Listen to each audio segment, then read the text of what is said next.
More itu tempat lu pertama kali nyemplung di properti. Iya. Dan kok bisa, Gus? Kalau gue dulu ada rasa khawatir, Gus. Lu waktu masuk pertama-tama ke industri yang sama sekali gue nggak tahu. Apa sih yang harus dilakukan sebagai sales properti itu? Apa yang bikin lu bertahan, Gus? Industri ini, Gus.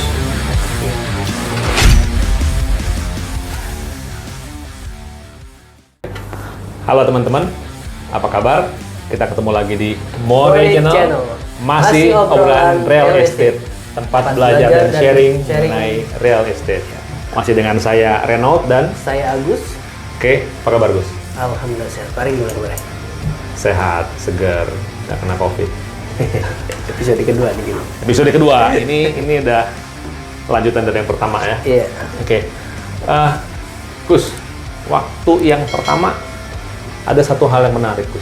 Apa tuh? Yang omongan lu ketika bilang More itu tempat lu pertama kali nyemplung di properti. Iya. Dan kok bisa, Gus? Dulu itu ceritanya, saya kan di bank lah ya. Saya di bank, teman saya itu ada namanya Odi. Ingat ya, Odi? Oh iya. Oke, buat teman-teman yang belum ikut yang pertama, satu kantor. Makanya teman dia teman saya juga. Oke. Atasan saya ini. Dulu, sekarang kita teman main bareng. Main-main. Oke, terus. Jadi Odi itu kan awalnya itu di bank juga sama saya ya kan. Oke. Terus dia pindah ke di properti di Bakri waktu itu nya. Nggak mau kan sebutin Nggak Bakri? apa-apa. Ya. Di Bakri, dia baru 1 bulan, ternyata dia udah jualan ya. Oke. Dan cerita dia fantastis juga ya kan. Dia itu jualan 6,3 miliar, luasan 176 gitu ya kan. Oke. Terus aku nanya kan, dengan jual segitu komisi lu berapa? Dia jawab 100 juta atau berapa dulu tuh ya? Iyalah, 1% ya. 1% sama ada 1%, bonus kan? bonus ya. Iya. Waduh, keren juga deh di properti ya kan. Akhirnya saya coba, ada lowongan nggak di sana? Oke. Diajaklah saya untuk ngelamar di Bakri. Oh. Ketemu manajer yang namanya Pak Yudi Hermawan.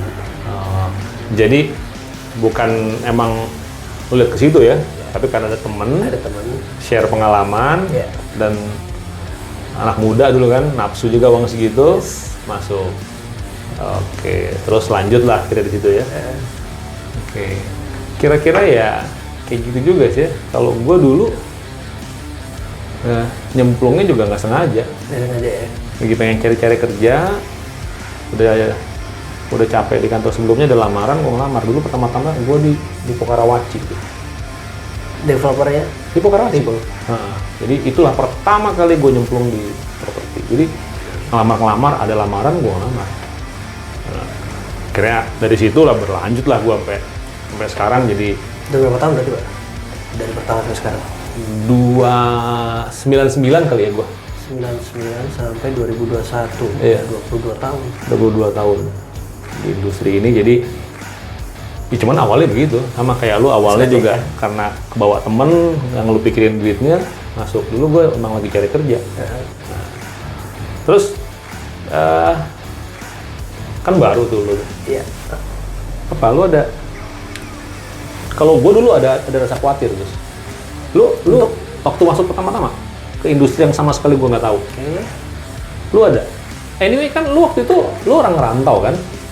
Ya, orang tua nggak di sini kan? Nggak di sini, cuman saudara aja yang di sini kan. Nah, lu waktu baru masuk ke industri itu, apa lu ada khawatir, ada takut atau? Khawatir sih enggak, Pak. Jadi yang jadi pertanyaan itu adalah, dulu kan saya di bank.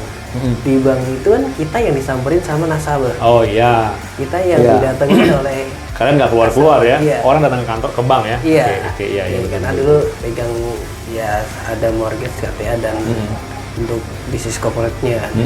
Nah, kalau di properti ini kan, ini satu hal yang menurutku baru juga gitu loh. Kita harus menawarkan unit yang harganya itu menurutku lumayan mahal gitu, Pak. Dan kebalik, lu harus keluar datengin orang. Iya. Karena orang nggak akan datengin lu. Enggak. Iya. Jadi kerjaan yang betul-betul bertolak belakang sama basic awal. Sama yang sebelumnya ya. Terus gimana lu mengendalikan itu semua sampai lu jadi bisa akhirnya Jadi saya keluar dari merhatiin kondisi itu? teman-teman ya, kayak contoh kayak Odi dulu kan ada di satu tim saya itu kan ada, saya dibimbing sama Pak Yudi kan, ada Mas Hari, ada Odi, nah, mereka aku perhatiin kan jualannya lumayan kan, gimana nih caranya bisa jualan kayak mereka? Akhirnya apa yang mereka lakukan itu saya Tapi kan lu ikutin. dulu belum bisa bahasa Indonesia lu. Masih bahasa Jawa. Masih bedok kayak. Jadi buat teman-teman ya, dulu waktu masuk dia sekarang bahasa bahasa Jakarta udah jauh. Dulu nggak kayak gini, waduh dulu kayak ludruk lah. Kayak terus Masih bedok kan? Masih kayak ludruk lah. Kayak ludruk, kalau pernah nonton ludruk kayak gitu ngomong. Jadi pada saat belajar sama teman-teman tuh saya coba explore apa sih yang harus dilakukan sebagai sales property itu. Mulai dari kita untuk cari klien itu mulai dari flyering, terus canvassing untuk ke mall atau rumah ke rumah. Itu saya ikutin tuh teman-teman yang lama. Akhirnya saya belajar untuk follow up-nya juga. Cara follow up klien itu seperti apa. Dan langkah pertama yang harus kita lakukan adalah kuasai dulu produk yang kita jual. Gua itu dulu yang gua paniknya tuh. Gua masuk Lipo Karawaci, Gus. Itu produknya banyak banget dulu itu rumah. Jadi punya klaster banyak banget. Jadi begitu gua masuk gua stres. Gimana gua ngapalin beginian gitu loh. Jadi satu klaster itu ada 3 tipe. Masing-masing luasan berbeda.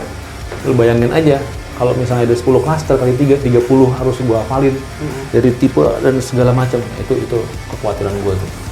Susah ya? Awal-awal? Susah, karena gua berpikir gimana cara gua inget ini semua. Tipe A, luas segini, luas tanah, luas bangunan segini. Kalau kayak apartemen kan nggak ada luas tanah kan, luas bangunan semua. Luas bangunan semua. Dulu gua pertama-tama di landed. Di landed house. Di landed, jadi gua harus hafalin luas tanah, luas bangunan. Which is kalau satu klaster ada 200 unit misalnya, luas tanahnya kan bisa beda-beda. Luas tanahnya nggak selalu sama, luas bangunan mungkin sama, kalau satu tipe. Tapi luas tanahnya bisa beda-beda. Nah itu yang gue dulu mikir gimana gue cara ngapain. Tapi akhirnya ya berjalannya waktu, ya kayak lo tadi, lo coba explore, lo coba mikirin, gue juga gitu. Gue coba explore, coba mikirin bagaimana gue bisa ngapalin. Akhirnya ya gue keliling-keliling aja, Gus. Gue keliling tiap pagi, gue datang pagi-pagi, gue kelilingin ini. Siang-siang gue lagi nggak ada tamu, nggak ada kerjaan, gue kelilingin, gue masukin. Akhirnya ya karena sering jadi nggak perlu gue hafal. Iya, akhirnya hafal sendiri kan? Akhirnya hafal sendiri gitu, karena gue tadi mikirnya harus gue hafalin, ternyata enggak. Ternyata dengan gue berkunjung ada sampai 5-10 kali, gue katam sendiri. Iya. Banyak hal, jadi gini Pak, pertama kali masuk itu kan banyak istilah-istilah yang nggak saya ngerti kan? Iya betul. Ya, nah, akhirnya saya coba showing itu apa sih, hal iya. baru buat Iya, kita kan. iya. Kalau flyering mungkin di perbankan juga ada lah, karena Iya. kan kita dulu sempat nangani di awal-awal KTA juga kan, Iya. KTA, mortgage dan kredit. Kalau misalkan kredit corporate kan dia yang datang. Iya. Nah ini ada canvassing, habis itu ada pameran. Gue ikut pameran ke GI, ke pameran ke Plaza Indonesia. Iya. Tuh gue pakai dasi, pakai jas gitu. Gerah banget kan, padahal sebenarnya di bank juga kayak gitu kan. Ini harus keluar, pakai jas, pakai dasi, harus keluar flyering. Wah, nggak kebayang gua. Tapi gue jalanin itu Pak. Akhirnya malah terbiasa pakai jas ya. Ya kan kalau nggak pakai jas saya nggak enak gitu ya. Apalagi di keker-keker ya, siapa yang nggak pakai jas pakai. Seru lah itu ya, itu selalu seru sih pengalaman pertama. Tapi setelah sekian lama di industri properti dari tahun 2013 awal 8 tahun mau 9 tahun ya. Hampir 9 tahun. Hampir 9 tahun lu di industri ini, dari mulai kerja di perusahaan sampai akhirnya bikin agensi sendiri gitu ya, berkecimpung di industri ini juga. Apa yang bikin lu bertahan, Gus, di industri ini, Gus? Yang pertama ya Pak ya, yang pertama mungkin ya dari income kita juga ya kan, sebenarnya kan itu yang pertama. Ya. Tapi menurut saya sih Manusiawi lah. manusiawi itu lebih ke bonus sih Pak. Ya, oke. Yang paling utama adalah dari karakter Pak. Karakter lu. Karakter kita sendiri, saya sendiri. Heeh. Posisinya kan kalau dulu di bank itu kan ketemu orang kan ya kita yang ibaratnya yang dibutuhin. Mereka yang orang yang nyari lu ya? Iya, orang yang nyari kita kalau di bank ya. Nah, kalau ini kan di properti ini kita yang cari. Ya. Ya, itu yang pertama. Yang kedua, orang yang kita temuin itu di bidang properti ini, ya syukur alhamdulillah kan saya masuk di Kuningan ya kan, salah satu prime area juga, prestisius lah juga, lokasinya. Kan. Nah, saya ketemu dengan orang-orang yang notabene jauh lebih orang-orang high end-nya kan.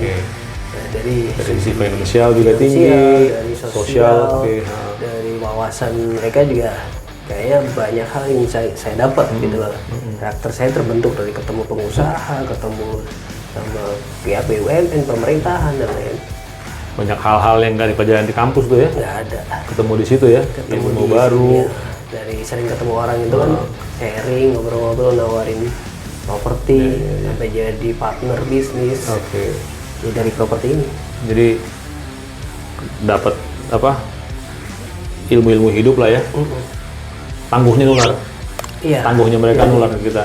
Mungkin pengalaman mereka itu yang di-sharing ke kita itu akhirnya jadi kayak support lah buat kita bahwa mereka aja bisa.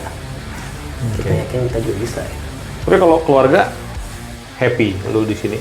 Orang tua lu kan nggak di Jakarta ya domisilinya ya? Di luar kota ya? Iya. Kalau keluarga tahu kan lu mengerjakan di industri properti ini dan mereka cukup happy dengan itu. Dan mereka juga support. Lu juga bisa akhirnya bisa kasih benefit ya buat keluarga lah ya. Iya, syukur alhamdulillah ada lah buat keluarga. Oke. Lu udah 2013 sampai sekarang masih berjalan. Terus udah ngalamin berbagai macam. Ketemu lagi di COVID sekarang. Iya. Ya kan? Ketemu pasar yang mengancam nih. Iya. Menurut lu gimana ke depannya? Kondisi dengan sekarang ya pandemi ini memang untuk semua bisnis turun ya kan. Tapi kalau untuk properti ini saya sih tetap yakin karena bisnis properti ini menjanjikan banget lah. Menjanjikannya kenapa? Ya namanya kebutuhan papan itu kan udah sekarang bisa dibilang kebutuhan pokok Pak sih. Nggak akan ya gini. Semua orang butuh ya. Orang itu setiap tahun pasti ada orang yang baru nikah pasti butuh yang namanya hunian gitu lah. Betul. Menurut saya bisnis properti itu sampai kapanpun pasti jalan gitu. Satu lagi yang selalu gua tanam di otak gua tuh itu di semua agama Tuhan nyiptain manusia baru terus. Iya. Tapi Tuhan nggak nyiptain bumi baru, ya kan? Jadi buminya itu yang tempatin rebutan gitu. Lahan kan lama-lama kan habis. Jadi industri ini industri yang akan abadi ya. Iya. Long term lah kalau abadi kan nggak ada yang abadi di dunia ini kan. Iya betul. Kadang-kadang suka religius, kadang-kadang suka nggak jelas. Tapi udahlah kita ikutin aja omongan dia. Jadi ini bisnis yang long term, ya. Jadi saat kita masuk ke situ juga kita bisa berharap banyak sama industri ini, secara financially, terus bisa berharap banyak juga untuk building character sebenarnya ya. Yes. Oke. Jadi itu tadi teman-teman di rumah, kita tadi udah dengerin ngobrol-ngobrolan kita mengenai pengalaman kita, apa yang kita rasain tekanan ketika awal-awal kerja di industri ini, apa yang udah kita dapatkan manfaatnya, benefit-benefitnya. Jadi itu semua kita dapat di sini. Makanya kita masih terus berkecimpung di industri ini. Makanya nama channelnya juga masih Obrolan Real Estate. Dan selanjutnya nanti teman-teman, kita juga akan banyak bahas berbagai macam hal lagi mengenai industri ini. Bagaimana mau nyemplung di industrinya, bagaimana mau investasi, bagaimana hanya sekedar pengetahuan, bagaimana mau jualan. Kayak tadi Agus dan teman-teman, kita akan bahas semua di channel ini. Jadi kita akan tayangnya gimana? Hari Rabu depan nih kita Hari tayang. Rabu. Jadi teman-teman jangan lupa untuk bantu kita di like, komen, subscribe, dan share untuk Mori Channel. Ya. Supaya kita juga bisa buat materi, dapat masukan ya untuk tayangan-tayangan selanjutnya ya.